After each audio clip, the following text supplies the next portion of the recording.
welcome to another episode of Four Guys, a Girl, and a Show. I'm Brian Isaacs, and with us as always is Stacey Rader, Good evening. Dave Harriman, How's it going, guys?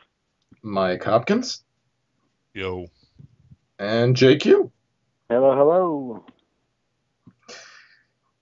And I turn the reins over to Stacey, who's going to be moderating our show for tonight. All right. Good evening, everybody. I am Stacey Rader, and I'm going to be moderating. Our first guest tonight is a returning guest, but we're very excited to have him back. He is going to be writing a new G.I. Joe comic. So without further ado, I'd like to introduce Fred Van Lente. Thanks, Stacey. How you guys doing? Good. Doing good. Great. So, Fred, I think we have some questions. Who wants to lead off? I'll take it here. All right. All right, Fred. So apparently when you came on our show, I think it was episode 2, you had announced that you were going to have a big project. We came to find out at New York Comic Con, your big project was going to be taking over G.I. Joe the comic. Can you tell us a little bit about it?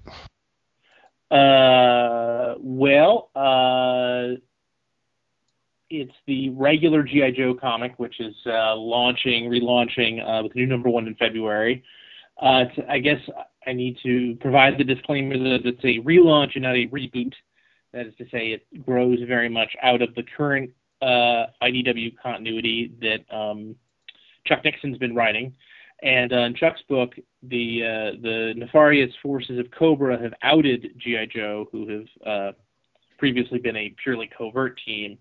And so in our new sort of premise of the Joes, they're now a public force like any other part of the armed forces, but they're sort of a media circus around them. They're being used for recruitment. There are in fact going to be G.I. Joe toys within the G.I. Joe universe. I know that's shocking. G.I. Joe toys? What?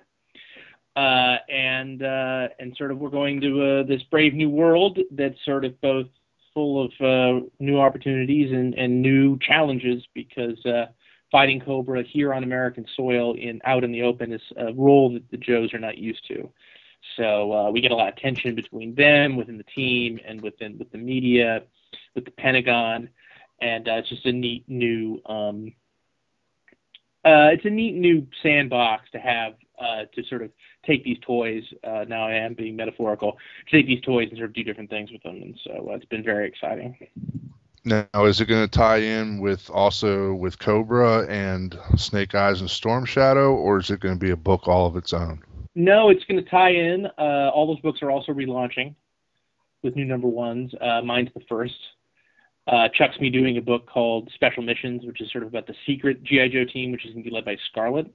And they're going to be off doing covert missions while my team kind of gives them the cover. You know what I mean? Is it the difference between Justice League of America and Justice League Black or Dark, whatever it's called? Maybe. We didn't find out. Now, will we see any new characters? Yes. Both on the Cobra and on the Joe side. Can you tell us anything about them? We're going to be seeing a lot of characters we have not really been forefronting yet, coming to take over the G.I. Joe. Command of the G.I. Joe team is going to be the original G.I. Joe, Joe Colton, who's a character who Bruce Willis plays him in the upcoming movie. And he's sort of the original Kung Fu grip G.I. Joe. I'm dating myself by admitting I'm old enough to have actually owned the part of that line, part of the Adventure Team line. No, you and me both, Jeff. You and me both. We get to get the whole gang back together. The Mike Powers, I believe, is the cyborg, and that whole bunch. So part of the reason we brought on board is that the Adventure Team and Bullet Man. Let us not forget Bullet Man. The Adventure Team was sort of in this universe was the sort of pre-G.I. Joes, and they were a public team in the Cold War, and so a lot of it is going to be so General Joe, as they call him, he's going to sort of provide what he hopes to be guidance through this sort of minefield of the modern era. But obviously, it's not the Cold War anymore, and Cobra is a much different enemy than the Soviets, so that may not be that helpful. in sort of as part of the PR aspect of the new G.I. Joe, the newest member is a character who has self-consciously adopted the ironic codename of Hashtag, and she is sort of the embedded journalist / blogger that is there to extol the virtues of G.I. Joe. The G.I. Joes do not like having her around because they feel like she's snooping on them, and which of course she is. And the Pentagon thinks they can control her and sort of control her message, and how much they're able to do that is another source of tension and drama in the series. With you mentioning that, Jeff, I got to ask, because taking from real life, we might see something like, where events have been, I know there was like events where things got announced on the news, announced some of the SEAL teams going in before they actually went in and caused some issues. We might see something like that in this new run? Yeah, exactly. I mean, there's a lot of issues, there's a lot of modern military issues. I mean, the previous incarnation of G.I. Joe, at least in the modern IDW sense, was interesting, but I mean, I had a slight problem with it because they're sort of being treated like special operatives. But if you know anything about the way the Navy SEALs operate, or the way Delta teams operate and all that kind of stuff, they don't have tanks, they don't have fighter jets. G.I. Joe is, there's a reason our special forces don't have an armored division. Right. It's hard to build a stealth tank. That's kind of a contradiction thing. So I wanted to sort of take the G.I. Joe team and have them reflect more of the issues our modern military has to deal with. And the military, the military's job is much more complex and dangerous than simply being a blunt instrument to go in and kill guys that, are threatening the United States. They've got to deal with public relations. They've got to deal with nation building. They've got to deal with recruitment and the press and all that stuff. And that's the kind of stuff I wanted to incorporate into, I guess, sort of the appeal of the G.I. Joe franchise is it's this eternal archetypal war between the forces of good as represented by G.I. Joe and then the forces of evil represented by Cobra. And I want to retain that, but I also want it to, I don't want to be realistic. That makes it sound like, I don't want anyone to hand a copy of my comic to some active military personnel and have them go, oh, this is nothing like what we do, because there is a lot of element of fantasy. But I did want to still deal thematically with some of more of the issues that the military deals with. So yes, that's a perfect example of something you might see in this new book. Cool. Now, with you taking over and you being the zombie guy, back last year for the 30th anniversary of G.I. Joe's, they introduced the zombie vipers. Might we see that in your upcoming comics? Probably not. Another thing that was announced at New York Comic Con is I'm doing a zombie book, a zombie comedy for Dynamite, so I'll probably be keeping the zombie side of things solely over at Dynamite for the time being. I have plenty of G.I. Joe stories to tell without necessarily dragging zombies into it. But interesting idea, though. That hadn't occurred to me. Well, now, are you going to stay away from the ninja stuff, or are you going to dabble in that as well? The ninja stuff, I think, has been a bit played out, so I'm probably going to largely stay away from it. Thank you. Well, I mean, it just becomes, I mean, I hate to say it, it's just become such a cliche, not specifically necessarily, but in sort of popular culture in general, and it just, to be honest with you, I don't know what I would do with it, so I have plenty of ideas without using it, so I'm not going to try to force it on the material. I agree. I think there's a lot more story to be told other than Snake Eyes and Storm Shadow consistently over and over again. Well, and I think that, part of our mission is to build up some characters that have not necessarily gotten big fan followings, or guys like, say, Shipwreck, who had a fairly big following from the cartoons, and that's kind of fallen off. And so those are the kind of guys I want to build up. I don't necessarily want to go to the same, Well, with that said, With that said, who's your favorite character and why? Well, like children, you can't really say the favorite character. I mean, today I did a CoverGirl scene that I loved. So today, what's the date? Sunday, November 15th, CoverGirl is my favorite character. But tomorrow I've got to do a heavy Roadblock scene, so I imagine Roadblock's favorite character. So, I mean, Baroness is my favorite character, period, in the entire franchise. She's not a G.I. Joe, Yay. obviously. But she's a original Geek Girl, and I do love her. And as far as I'm concerned, the book could totally be about her, like doing laundry, answering her email, breakfast, you know. Now, Fred, when you deal with a property like G.I. Joe, how involved, I mean, how hands-off is Hasbro with it? Are they involved with you at all? Like, do you have to... It's hands-on, hands-off. I don't know, that's kind of weird, but that's how I'd sort of describe it. I mean, everything has to be vetted by them in terms of the art and the script, but you know, this is very early in the process, of course, but so far they've just been very encouraging, and sort of when I pitched them my whole idea, they really got into it. So they've been very, very helpful, and I think I'm gonna actually put them in the comic as the company that. So we're gonna see how meta we can, you know. There's an issue where they go to Toy Fair, and so I'm kind of curious to see how meta we can get with, how much we can get away with incorporating Hasbro into their own G.I. Joe comic. We'll see if they go along with that. Well, would you be excited to have your, say, hashtag character made into a toy? Yeah, sure. I mean, I gotta admit, I'm not a big toy guy. My main interest in G.I. Joe was the Lara Hama series from Marvel, so I'm having a very good time. However, you know, what's interesting is that because I don't really have a huge toy background, I mean, you're going to see lots of obscure toy stuff. I mean, the first issue is just chock full of obscure G.I. Joe references, and I'm assuming they're largely obscure because I got them all off the internet. So you're going to be seeing stuff that you've never seen before, and you know, and so it's stuff sort of pulled up from all over the place. I mean, we have the female Doc, the Devil's Due series. We have, I mentioned Joe Colton before. We've got Quick Kick, which has not been, who's not really been seen for a while. Tunnel Rat, who I really liked from the Warren Ellis, it was called Resolute, the Resolute web series, is terrific, and I recommend anybody check that out. So it's a fun Frankenstein crazy quilt combo of all these different G.I. Joe influences. But, you know, at the core, you still have Duke and Roadblock and a lot of the characters that you come to know. Now, Scarlett has her own book, so she's not on this team. Did you watch the movie Resolute? Nope.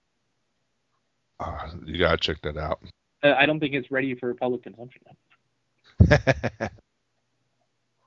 That was like the first, and I had told these guys before we had you on, that was like the first cartoon where they actually killed off G.I. Joe characters instead of just, you know, everybody shot lasers at everybody, but nobody died.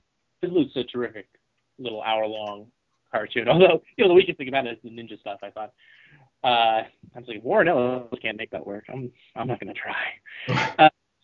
Yeah, no, but I mean, we're going to be killing and horribly injuring Joes on an issue by issue basis, and I'm completely not lying. We kill one off in the first issue. So, I mean, you get a lot of complaint in mainstream comics of, oh, they're using death, you know, it's sort of a cheap marketing gimmick. But to me, when you're doing a war comic, it's cheap not to kill people. So, and, you know, generally speaking, these people are all basically code names. And in theory, you can kill the individual bearing the code name and then give the code name to somebody else, you know. We sort of have that, and then our Doc is the daughter of the old Doc. So he kind of passes on that code name to her, which is kind of interesting. But yeah, no, much death, much spectacular death, and it'll be fun. I mean, you know, what you want to do is it's almost like a horror movie. I mean, forgive a crass comparison, but it's almost like a horror movie. You want to build sympathy for these characters and then have people cringe as you know, as they receive horrific battlefield injuries. Now you're working with artist Scott Kurth on this? Good buddy of mine. We've done a couple things together, most notably Iron Man Legacy, which is a series we did a couple years ago for Marvel. And were there a lot of redesigns of the characters? G.I. Joe? Yeah. Yeah, I guess they wanted to do it. They just wanted to go in a different direction with the looks. I kind of woke up one morning and found G.I. Joe redesigns in my inbox. I'm not a big fan of sort of redesigning the characters, but no one ever listens to me. So, one morning, and Hercules had been redesigned. They were giving him like a battle suit, and I was like, really? Does he really need? What's wrong with the skirt? I mean, the skirt's fine. What's the battle suit? And Hercules. We did a series called Herc that was the follow-up to the Incredible Hercules. We have this kind of like the idea gave Steve Rogers that super soldier outfit, with the star on it and stuff, and although he didn't have a cowl, and so I think their idea was we'll try to make Herc look more more modern, but then marketing was like, no, keep him in the skirt, and it's just a total nightmare. Are the Joe redesigns very noticeable till we won't recognize the character, or are they still recognizable to the old school? In what, G.I. Joe? Yes, sir. I think Steve and the team at IDW and Hasbro tried to keep Hasbro approved all the designs, so clearly they thought they were, close enough. Yeah, I mean, they're fairly close. I mean, I think that people, and I would include both fans and creators in this, people in general are a little too obsessive over what comic book characters are wearing, whether it's a superhero costume or anything else. I mean, the reason you don't want to change the design is because in cartooning particularly, the character silhouette is very important. And I think that for most of these characters, the silhouette's the same. Like, Shipwreck's got his dumb hat, which he hates. I mean, a lot of the fun is that they've gotten, like, because they're a public team, now they've reverted to the old 80s costumes, which irritates the crap out of a lot of them because a lot of them just look completely insane. Like, Shipwreck is a Navy SEAL, and they make him dress like Popeye the Sailor, And so we get that they're these lethal, incredibly well-trained special ops guys dressed like the village people,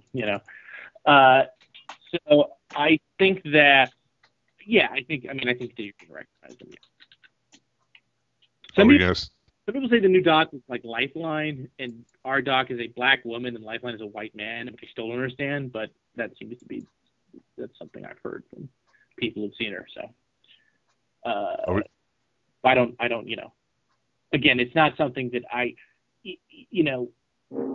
my job to invest whatever the design is into, and it's the whole team's job, but it's primarily my job to invest everything in personality and make you love the characters. So, I've got to do it regardless of what they look like.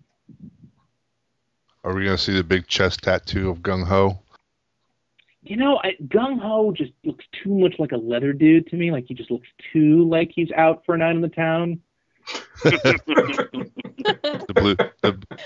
I line there, like, I was like, yeah, really, well, it wasn't even really that. It's just that we had the big, strong dude slot on the team was taken up by Roadblock, so I just thought Gung Ho was too much of a, he didn't. Nope, that's a good thing.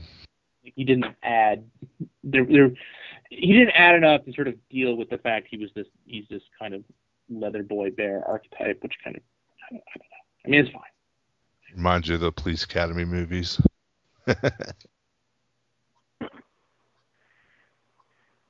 does the movie coming out have any influence, or did they ask you to influence anything from the movie into the book? No, not at all. In fact, they told me not to watch the first one. They were like, don't watch that one.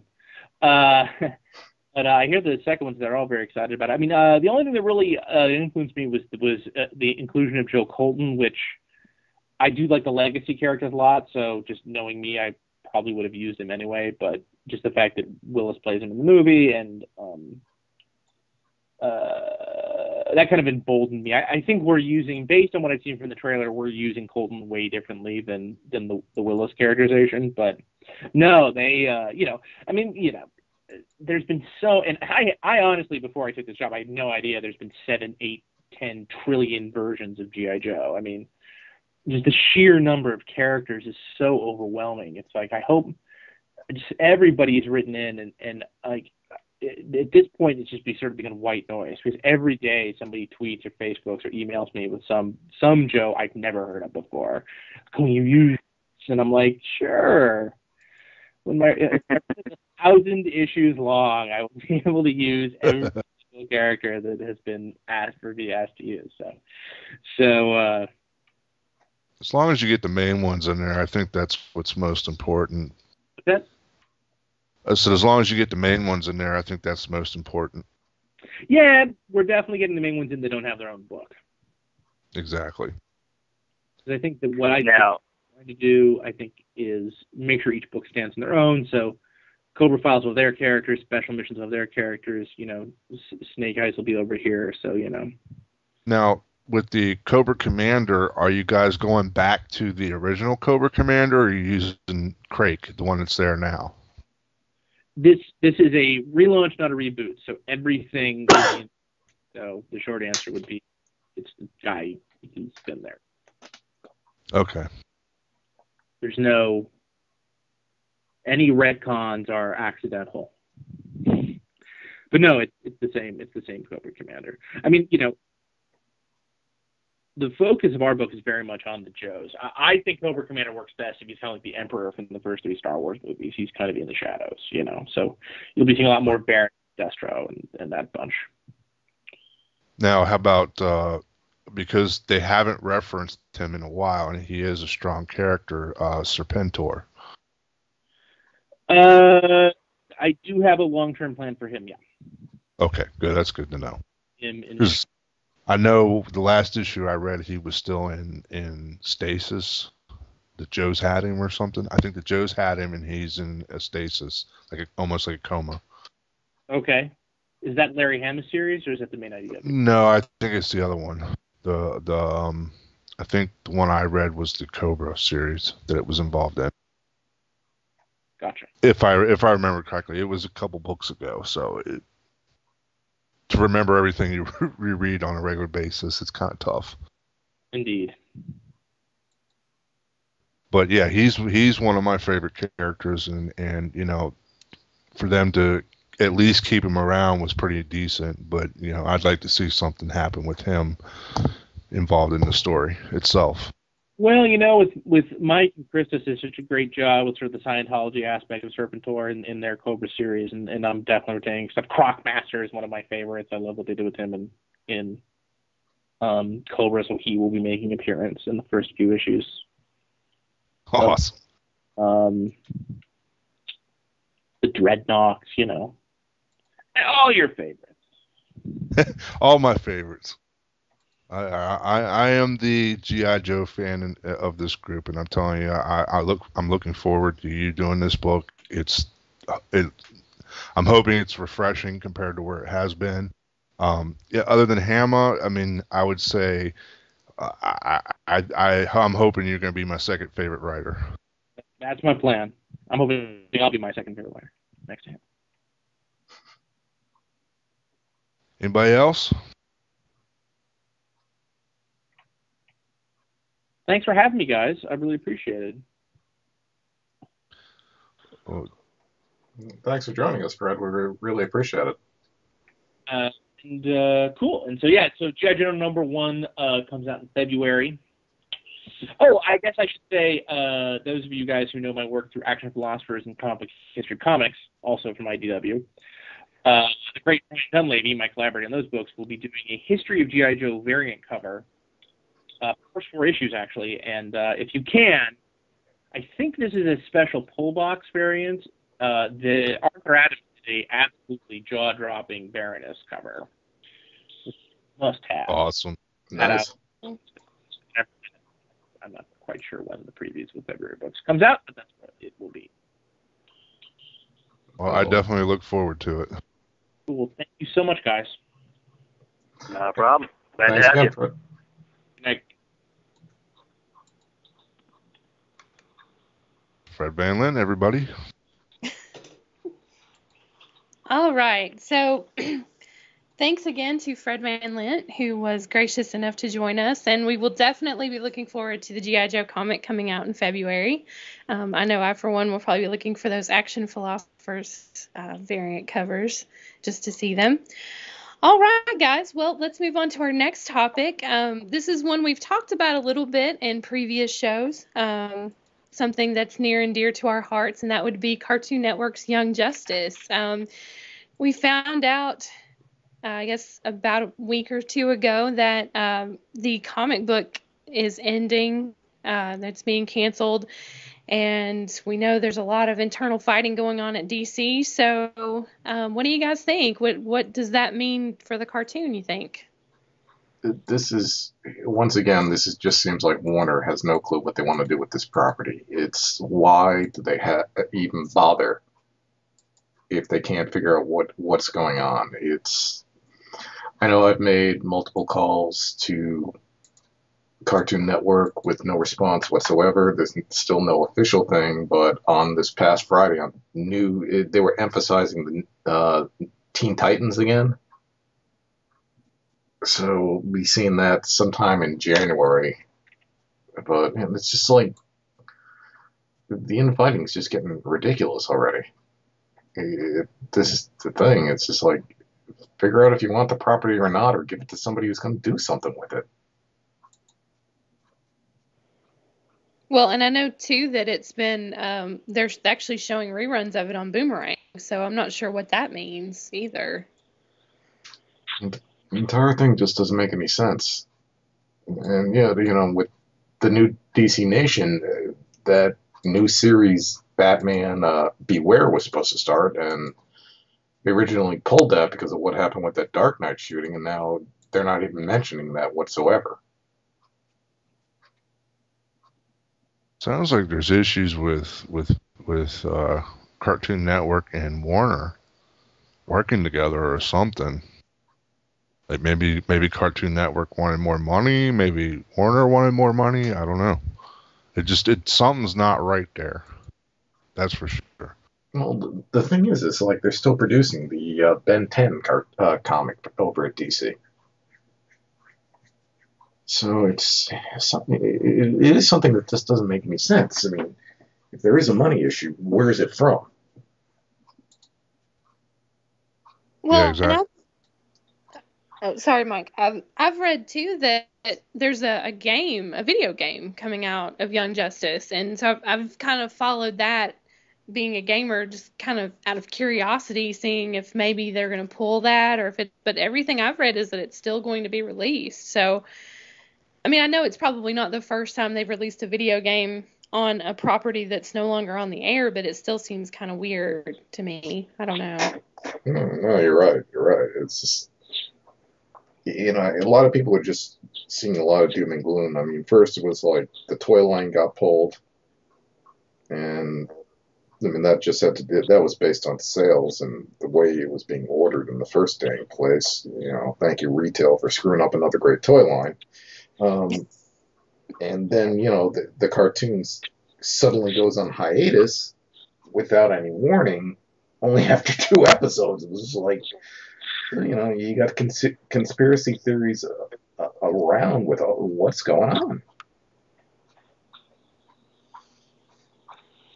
And it's just the comic industry as a whole just isn't, Warner isn't doing as great as they should be.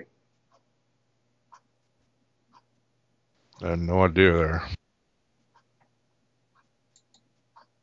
Anybody else?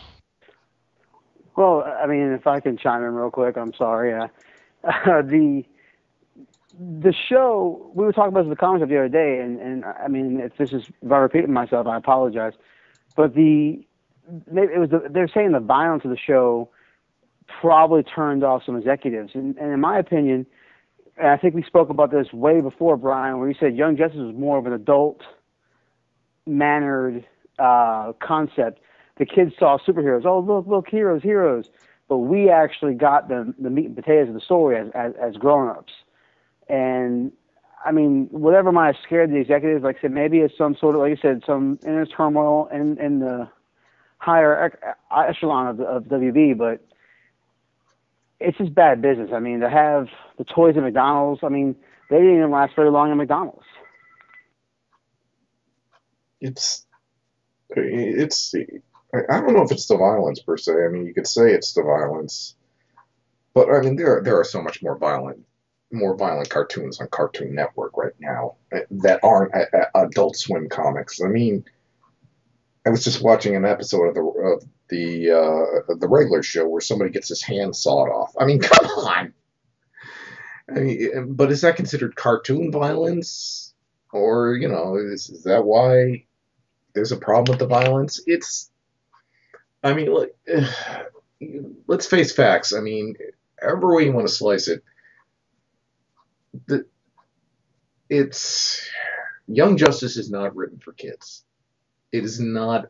It has young heroes, but it is not a kid's cartoon. This is an adult's cartoon. It's like when the Batman TV show first came out, the animated series. It was prime time. It's not dumbed down like the way Marvel's X-Men cartoon was. That was a dumbed down cartoon.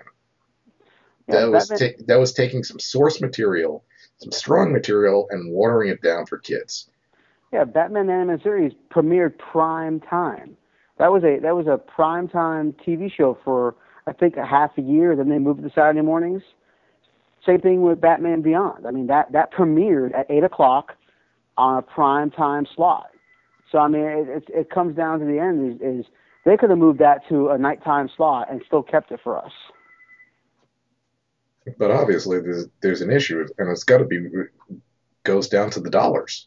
Well, but didn't they do that with Star Wars Clone Wars? That started out as a night show, and then they moved it to Saturday morning.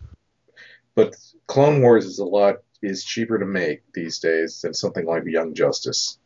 That computer animation is extremely inexpensive to make. It really is these days. It's cheap animation. It's not like the high intense Pixar stuff you see in the theaters. It's really cheap animation, and that's what is why these things cost so much. I'm sorry, Green Lantern as much as I enjoy Green Lantern and the Teenage Mutant Ninja Turtles, the animation is subpar. It really is. It's just very cheap computer animation that somebody could do at home. Right, and kids love it, and they'll eat it up because they don't care. No, but for something like Young Justice, where it's still drawn the old-fashioned way, that's an expensive technique. Yeah, that really is. And for something that detailed, compare that to the animation style of, say, the Avengers. Both were very strong stories, not really that watered down. But the animation on Avengers is much cheaper looking than the Young Justice is. Oh yeah. So, 100% agree. 100% agree. Young Justice is leaps and bounds. I mean, what do they call it? The Timverse, they call it. I mean, Timiverse. It's all leaps and bounds better than anything I've seen that's out there. I mean, you look at Cartoon Network's lineup. 90% of the shows are crap animation, and people like to fight me about it, but it's the truth. I mean, the animation does not compare by any form to what Young Justice or Batman or Justice League was. It never will. But I don't understand the popularity of these crap cartoons either. I mean, the friggin' Aqua Teen Hunger Force. I'm sorry, I think it's junk, and yet somehow it's popular. Am I missing something? Yeah. You both, man. You're missing something illegal and something to smoke it in.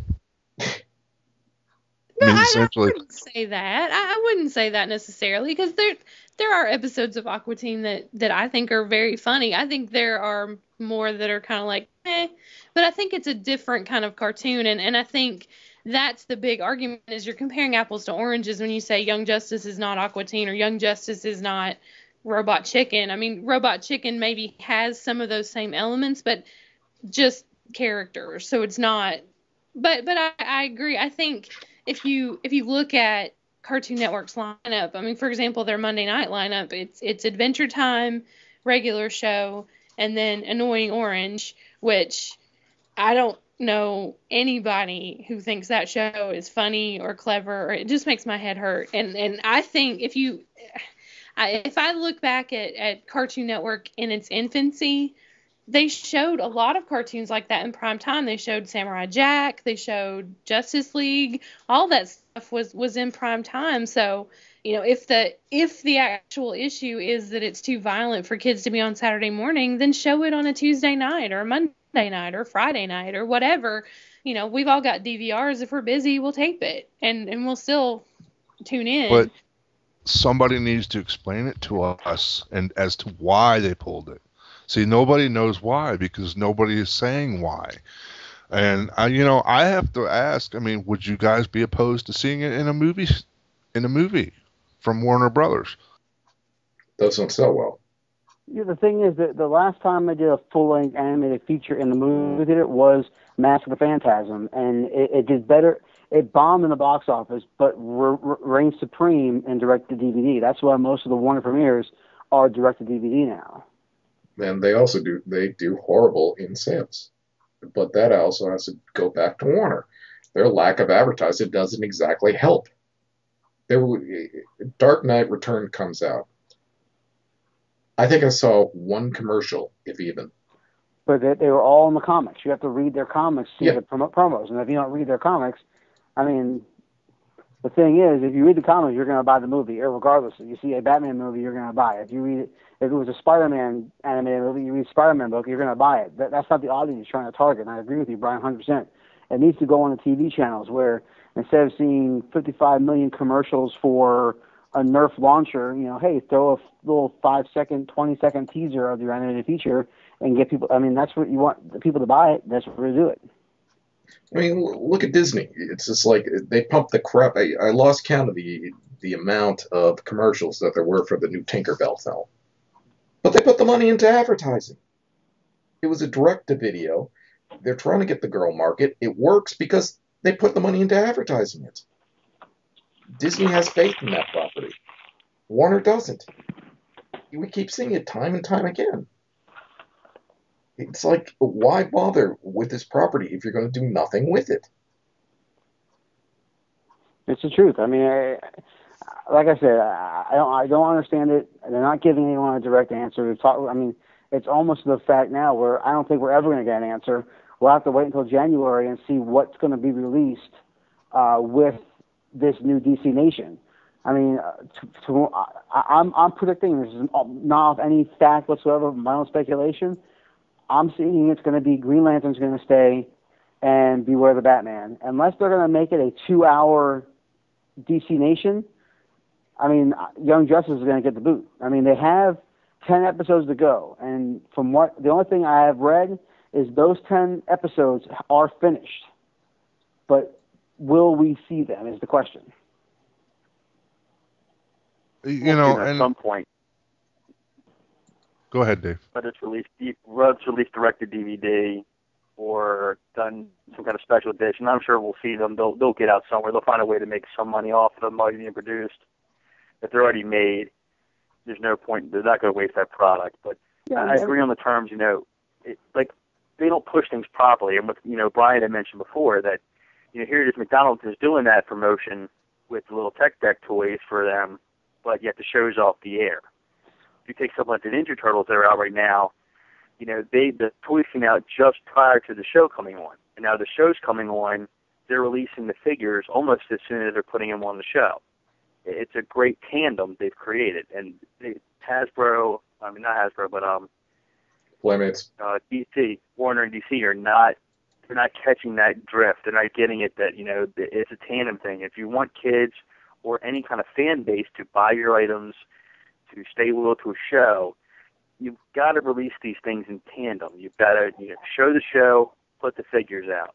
But it's not. You got to get that product. It's not necessarily DC Comics per se. I mean, DC Comics even went ahead and said this is part of our new multiverse.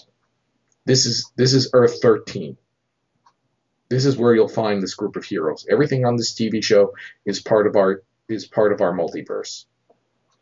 So they did what they had to do. So obviously there's some powers from above that are telling them not to. These are the same powers that don't seem to want to market the new 52. Yeah, it's silly. It's silly. And the new 52, is half good and half crap. And the one thing that's good about, if you want to even call the Young Justice universe New 52, I mean, it's the only thing on the digital media that we're able to see live and in person that's good and decent. I mean, I just don't get it. I mean, if you're trying to compete, you're trying to do what you got to do. I mean, you had a toy line that was, I would say, successful, that they just axed. I mean, Well, you left the roster missing two of its most important members. That yeah, but that's you dangled a carrot over everyone's head to go, hey, if you want these two characters, you got to pre-order, and it's like, but I don't know. that goes back to, the line failed because once again we're proven that stores don't know how to order these products. They overorder, they don't put the stuff in clearance to get rid of it, and then they're stuck with it and they get frustrated and blame the manufacturer, which is ridiculous.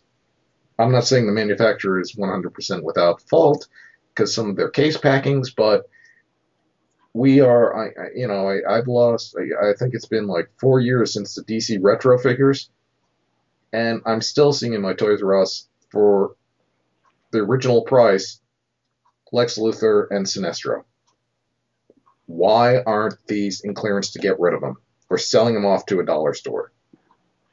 Why am I still looking them on pegs? I mean, do you think? I mean, it could be argued. I mean, that the toys' failure, whether it be big retails ordering or packing from the manufacturer, could it be the toys' failure the reason why they felt Young Justice was a failure? I mean, all I know is when the Nielsen ratings called my house and asked me for my review of what I thought was here and there, I mean, I kept saying Young Justice, and I would figure that everyone who liked it would follow in with it.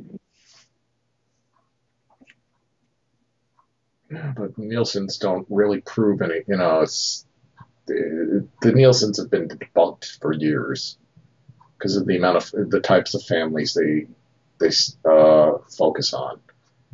We're living in a digital era where they could, if they wanted to, they could really monitor all our cable boxes and get a better ratings from that. Well, and I think too, we're in an age now where, I mean, I don't know for sure, but I don't think that they take into account downloads either. They don't look at things like iTunes, like how many people are buying it on iTunes. I would imagine a lot of people bought it on iTunes after that last episode didn't air and you could get it on iTunes. I mean, I wonder how many people bought season passes just to see that episode. And supposedly, it's a good point, Stacey. Supposedly, they were supposed to release the other episodes at normal through iTunes, and I don't know if that was a campaign or a ploy, but then I checked, and the last episode available was the one that wasn't aired. After that, they pulled it. They pulled it from iTunes. You can't get that episode of Invasion anymore on iTunes. You were able to get it for a couple days after, but then they pulled it. So something is afoot. Again, it's this is what just annoys me in general, because I have to deal with all this PR crap on a daily basis. They're so fast to pat themselves on the back, but when they make a screw up, they're silent. They won't tell us why. It's annoying. I don't think we're ever going to know why. No, we're not. Like I say, unless one of us finds someone from DC and gets them drunk one night, I don't think we're going to ever find out.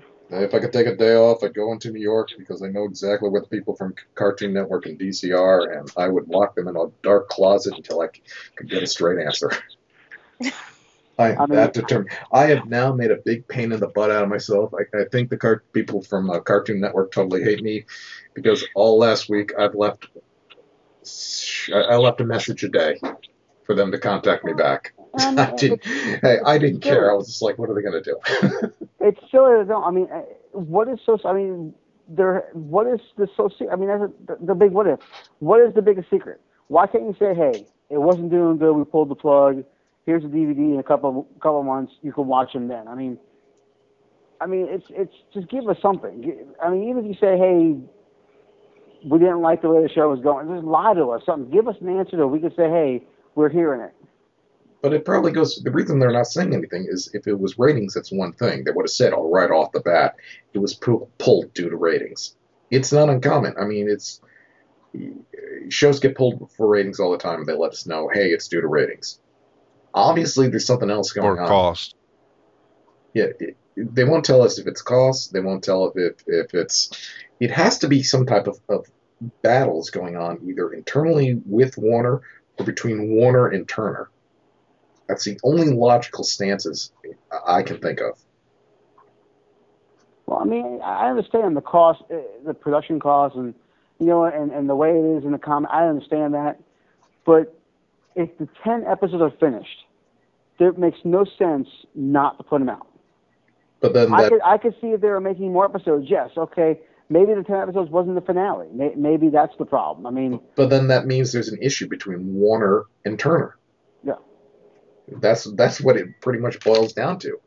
If the episode's been pulled, if they don't want to release it on DVD, if there's fighting going on, that means contractual issues.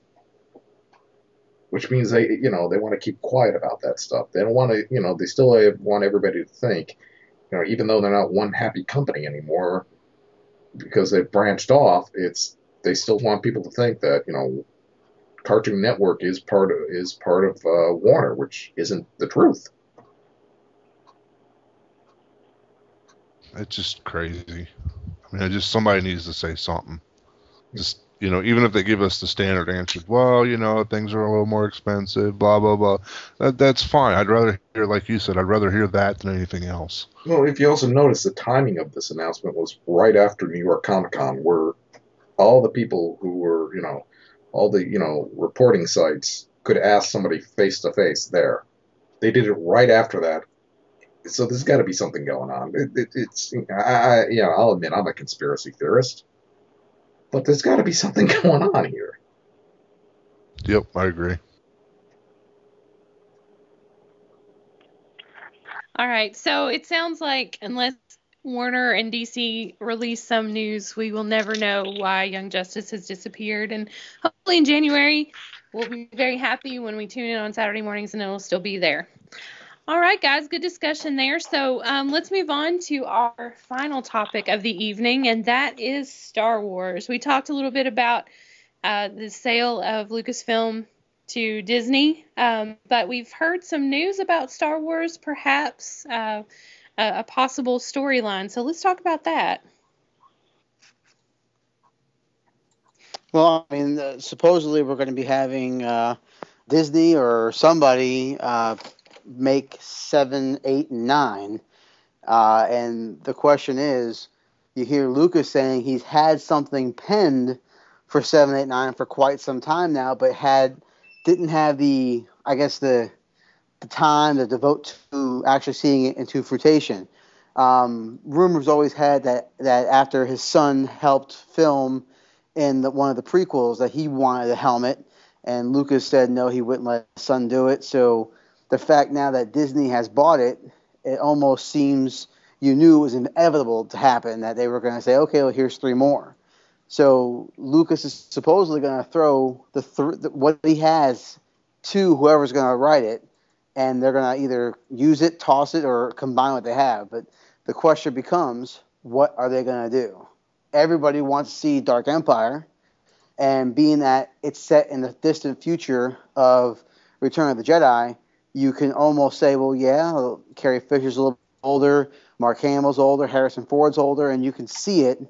But I don't think, as old as they are now, I think it's too old to tell Dark Empire the right way. But then the biggest bombshell was they want to bring back Vader. Yeah, I'm not a fan of that one, and I will boycott the movie if they do that. I just don't, he's dead. Let him die. If you're gonna go that route and bring him back, then you gotta go with the Dark Empire, because that's how they cloned Emperor Palpatine. Was through the Dark Empire, and they started up the clone machine again. There is a writer for Star Wars Episode 7, and it's Michael Arndt, who wrote he wrote Little Miss Sunshine, Toy Story 3, Oblivion, and Hunger Games: Catching Fire. So it says, and this is through IMDb, and it says that he's definitely writing Star Wars Episode 7. The screenplay, that is. But, the huge rumor with the Darth Vader thing is just, he's not a character that they need to bring back per se. I mean, they could almost make Luke because Luke did turn to the dark side in the stories. If anybody's ever read them, they could almost make him Darth Vader, or have somebody. And somebody made a point to me yesterday when I went to the comic book shop. It's like, well, Vader was the suit. He wasn't actually the character. You could bring the suit back and have somebody else wearing the suit and be Vader, but not actually be, Skywalker. Yeah, but I think everybody's jumping the gun with a lot of this stuff. It's just everyone's just assuming they're going to go after what's in the books, and that may not necessarily be true. They may actually do something original and just bypass the books already, and that wouldn't necessarily be so bad. No, and I agree. Star Wars is such an epic, it's possible to do something else with it. No, now, what about the thought of them telling the story of Vader's Secret Apprentice or The Force Unleashed based off the video games they've had out? But, that I have to question too, because, again, if you watch the movies, the Sith, always a master, always an apprentice. There's never more than two. So how can they actually say that he's Vader's apprentice when, it was Vader and Emperor? Well, he was always the secret apprentice. It was always a secret mission that the Emperor was quote unquote didn't know about. And if you read the comics, in some of the past history of Star Wars, the rule of always one, always two was actually put in play by a past generation Sith. Before that, there were whole clans of Sith Force users. Yeah, so right. It's a philosophy point of view, not necessarily a definitive mark. Well, because going by the Old Republic, it was always a bigger battleground. The original trilogy, and if you want to say Lucas's portion of the Star Wars mythos, made the film put that in play. Yes, but the Old Republic goes years before all that. So agreed, but again, is that Lucas's belief on it, or is that somebody else's? Because regardless, I mean, we all know that Lucas is going to have something to do with it, one way or the other. I mean, I understand he sold the rights to it and everything, but he's got to have his hand in it. Because that would be for me, if you had such a powerful franchise like that, would you just give it away for a certain amount of money that he turned around and gave to education because he didn't need it? Or would you have to have your hand in it somehow? Would it really be so bad if Lucas didn't have his hand in it? After the last three, no. I mean, personally, I think it would probably be a better thing. And I agree, but again, would he be willing to let somebody else do it? Oh, he's going to have. I mean, it seems to me he's going to. I mean, the lady who's now in charge of Lucas Films division, I can't remember her name right now, but I mean, she supposedly she has a really good rapport with Disney. And, Disney has done nothing but, bend over backwards for Lucas. I mean, look at the Disney parks and, they hold the Star Wars celebration there. I mean, every year in Orlando, they have a gathering with parades and whatnot. And so, I mean, it's one of those things where it was an inevitable match made in heaven for them. But now with the announcements of new movies, the speculation train is running wild off the tracks, and people want to guess and poke and prod what's going to happen next. But, Lucas is more secretive than Nolan is. And, I mean, any information you do get is probably going to be falsified or maybe 40% true. That's why I don't think the Vader thing is truth. I think it's just a speculation to get the fanboys' panties in a bunch. I agree. I hope it is but again, I mean, it wouldn't be the first time somebody screwed something up. I I agree. Jar Jar Binks, perfect example. Totally agree. That'll be Well, interesting. oh, sorry. I was just gonna say I think I mean I don't think that they'll screw it up. I just don't. I mean maybe that's me being a Pollyanna, but you know, as much as I don't dig the prequels, and I think there are issues with them, um, I have to look at it as a generational thing, and you know maybe this is 7, 8, 9 are going to be is going to be like this generation's New Hope or this generation's Jedi, and maybe they're going to tell some new stories. I know there's been some rumors about it could be an older Luke and an older Leia and all that.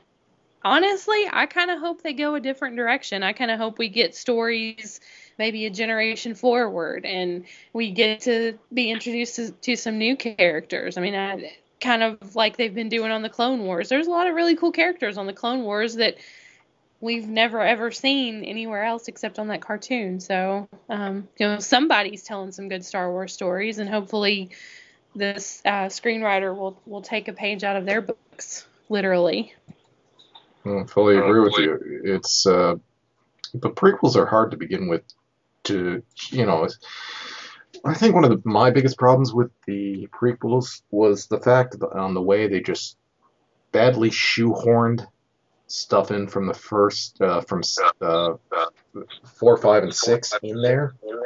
Oh, absolutely. And that was my biggest problem. It's just there, this is not the first time I've seen prequels do something like this. But there have been some good prequels, and there have been some bad prequels. But when you're going to 7, 8, and 9, I really do think there is a bigger opportunity there to really expand upon things. I mean, the universe is set. The Star Wars universe is set. You can go in a myriad of different directions if you wanted to. You don't need to stay with your 3 main characters. If you just, as long as you keep the same elements, the Empire, the Rebels, you can still go in so many different directions that it could still tie into those 3 original films, and yet still be good. Yeah, I think if you stick with Luke and Leia and all that, I think you're underestimating your fan base, because there's so many other things that people have latched onto in Star Wars fandom that have nothing to do with that piece of the universe. Right. I mean, if you want to get technical, I mean, look at one of the biggest characters from the Star Wars universe, a character that is barely in the film, Boba Fett. Boba Fett, yeah. He's the biggest one out of Star Wars. Followed by Darth Vader. So you can't expand on these things. But they're both dead. It's the problem. There's theories. There's people who theorize that Boba Fett's suit actually helps him survive, but it's neither here nor there right now. The Mandalorian armor. Going back and saying, hey, you know what? The original trilogy was some of, there's no words to describe it. I mean, how it affected everyone, as far as, everyone has their own different way of viewing it. But the prequels, I think where it lacked, besides, it wasn't the perfect, it wasn't, Hitchcock stuff, get anyone an award for that, but I mean, I think Hayden Christensen ruined it for me. I mean, he couldn't act to save his life, and I don't get why Lucas put so much faith in him. And I couldn't even tell you who could have played it, but it shouldn't have been him. I mean, that one scene, him and Obi-Wan, so epic battle, and he's like, Obi-Wan goes, "It's over, Anakin. I have the high ground." He goes, "You don't understand my power," and like he shakes his lips. I'm going like, it was just so silly that I had to laugh. It was a serious moment. I actually laughed. You know who I'd rather have seen? I'd rather seen the origin of Han Solo. I think that would have been a lot better. Skip all the Clone Wars, skip everything else. I would have rather seen Solo's background. I think that would have been interesting. But But if it wasn't for these prequels, we wouldn't have, like Stacy says, Clone Wars, which Right. I think is a good show too. I mean, it's one of the few I like to watch. Yeah, but And I think the only bad thing about the Clone Wars TV show is you know how it ends. No matter which way you slice it, you know how it ends. True, yeah. I mean, I like how they brought back Darth Maul. I mean, I thought that was kind of cool. And how they brought him back, that was awesome too. So. But you got to think that Disney's they're going to have to use some characters that we already know. They're going to have to, that's the rumor, I think, where Darth Vader's coming from. Disney knows they're going to have to use characters to draw in the fans. Unfortunately, they're taking a money-making standpoint of things, not a fan-based standpoint. They want to draw as much audience as they possibly can, regardless of what the past history is, what already is written out there. They just want a huge fan base. They want to make a huge money-making movie, regardless of what is set before or after. I mean, if they go far into the future, the only characters that really could, would work, R2-D2 and C-3PO. That's about it.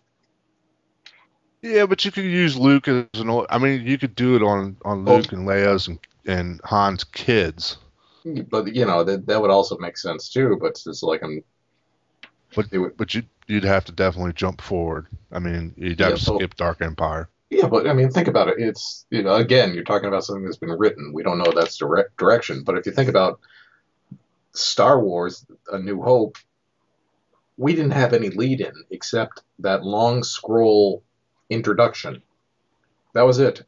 Everything was established in that 5-minute intro.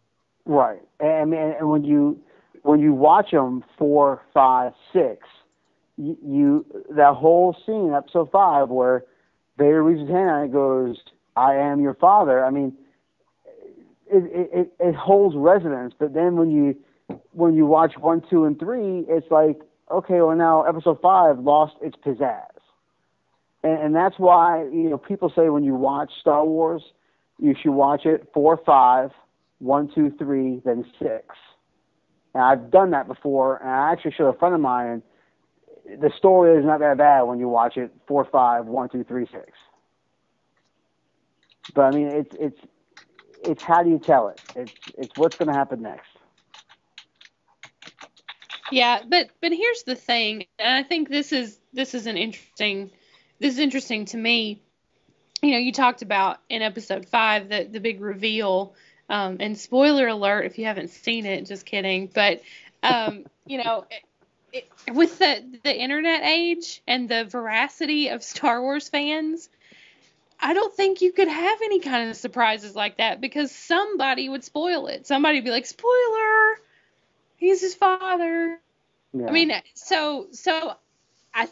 that kind of makes me sad. It kind of makes me sad that because of the internet and because of fans who ruin it for themselves all the time, I don't envy the guy that has to write the screenplay, because I'd be like, well, if I write this, these fans are going to be mad. If I write this, these fans are going to be mad. I mean, I kind of hope that they don't reveal anything about the story until you walk into the theater and you watch it, because that would be refreshing. I get tired of reading about movies before I see them. Right. You bring up a good point, Spacey. The age of now is what kills a lot of the media. The comics are a big thing. I mean, everyone knows what's going to happen months before it's going to happen. And then when it doesn't happen the way we think it's going to happen, people get pissed. Yep, the I element agree. of surprise is gone. This is why we can't have nice things sometimes as fans. There's been a lot of talk about being and what it means to be a fan the last couple of weeks, and that's a discussion for a whole other show. But I guess the core message for me there is, let's have nice things. Let's not ruin it. Let's not hear one little snippet of a rumor and just freak out and make it the worst thing ever. Because look, I mean, I think a good example is Avengers. How many people griped and complained about One Piece or another Avengers, and then Avengers came out and suddenly it was the best movie ever to everybody. So maybe this Star Wars will be the same way. True. I mean, I hope personally, so. like I said, I'm sticking with I'm personally hoping for Force Unleashed. Secret Apprentice. I love the game. I love the storyline. I think it's a very rich and great storyline that ties into the story, but doesn't involve every single character from the story, but has, some core characters that have come in and out of it. That's the movies I would hopefully look for, but that's just... I saw with you, Dave, because I'm a fan of the franchise from the game as well. But they said they're going to move forward, not back. So I don't know. Yeah. I mean, bottom line is I love Star Wars, so I'm probably going to be fairly happy with whatever they do. But, all right. Well, I guess that will do it for this week. On behalf of the 4 guys and this girl, thanks for listening, and thanks again to Fred Van Lente. And have a good week. We'll talk to you next week.